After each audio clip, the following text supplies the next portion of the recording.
এই মসজিদুল আকসাতে নিয়ে গিয়েছে রাসূল সাল্লাল্লাহু আলাইহি সাল্লামকে।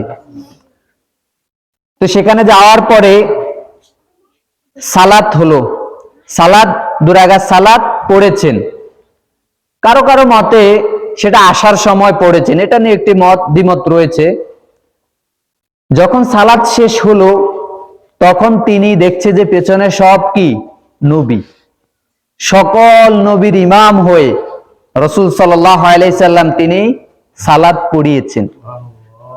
এখান থেকে কি বোঝা যায় যে রাসূলুল্লাহ সাল্লাল্লাহু আলাইহি সাল্লামের সম্মান, মর্যাদা এবং শেষ নবী হিসেবে এখান থেকে একটা শিক্ষা হচ্ছে যে রাসূল সাল্লাল্লাহু আলাইহি সাল্লামের শরীয়ত আসার পরে অন্য সকল নবীর শরীয়ত এখন রহিত নাকি।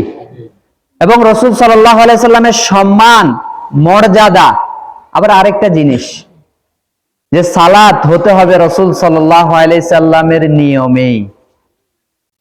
রাসূল সাল্লাল্লাহু আলাইহি সাল্লামের নিয়ম ব্যতি রেখে অন্য কারো নিয়মে আমরা সালাত পড়ব, কারো বানানো নিয়মে, মন মতো কেউ বলে দিয়েছে ওইভাবে সালাত পড়লে আর সালাত হবে না। বোঝা যায় যে রাসূল সাল্লাল্লাহু আলাইহি সাল্লামের নিয়মে সালাত হতে হবে এবং ওনার শরীয়ত, এটি হচ্ছে আমাদের জন্য পালনীয়।